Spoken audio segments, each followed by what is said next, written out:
two things that are happening. A lot of times when I would say, oh, I'm the richest black man, it would be a defense that I would use for the mental health conversation. To say, oh, you guys say I'm crazy, but look at this, I made money. But that is not godlike to be showing off. So if it's not godlike, then God will take that, because it's all the church's money, right? So what's happening right now is I'm being humbled. Another thing that's happening is by me being burned to the flesh every single day, it's actually proving what I had to say. So when I went to the mediation, what I want to say is, like, black people are like, okay, Lex Friedman got you to apologize, Pierce Morgan got you to apologize to the Jews, but you never apologized to us about the George Floyd comment that made us feel bad. Now the thing is, okay, JFK, they got a lot of documentaries about how it happened. So we can argue about how it happened, which I like the fact that we can do that. But regardless, when I see that video as a black person, it hurts my feelings. And I know that police do attack, and America is generally racist. And I understand that when we got to say Black Lives Matter, that the idea of it made us feel good together as a person, as a people, right? When let me say it so the soundbite is better for you guys. When the idea of Black Lives Matter came out, it made us come together as a people. Now afterwards, yes, there were some things where the money went. There were some things where it was used in order to push us to the Democratic vote. There were people behind it involved. That happened, but the general feeling. So when I said that, and I questioned the death of George Floyd, it hurt my people.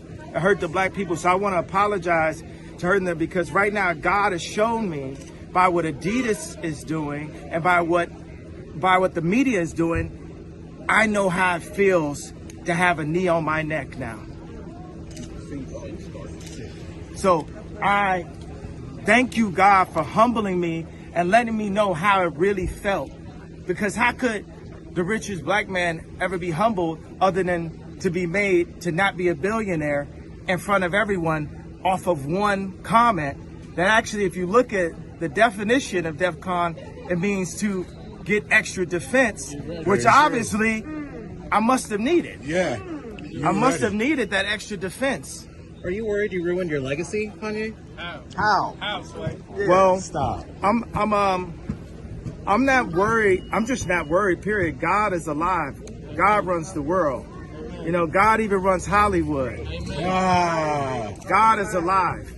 And he's using me right now. He chose me for such a time like this to basically for the media to put their knee on my neck, for Adidas to put their knee on my neck. All I ever wanted at Adidas, I left Nike because Nike wouldn't give me a percentage for my shoes, and I had the Red October, and my girlfriend at the time was pregnant, and I needed to get some money, because if I was the kid that just had the red shoes, I could have never been a black man wearing a red hat. Man, right. When the like Nike would have shut me down immediately, right? Right, yeah. But because Adidas was a German company, it gave me a little bit more room to be able to express myself and to actually have a political opinion as an American, that I wasn't forced into a political opinion because of the color of my skin.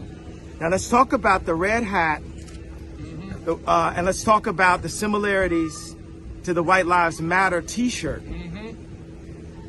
The thing about the red hat that drove me to a point of exhaustion, which was misdiagnosed by I'm not going to say what race, what people, doctor, and what hospital, and what media went to. We know I can't say that. It was a Jewish doctor that diagnosed me of having a disorder that would have had me on medication right now.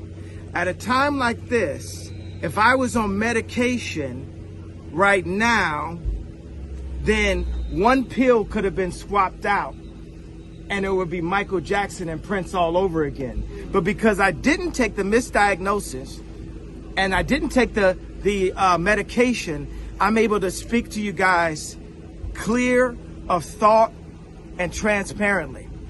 Now let me talk about the red hat.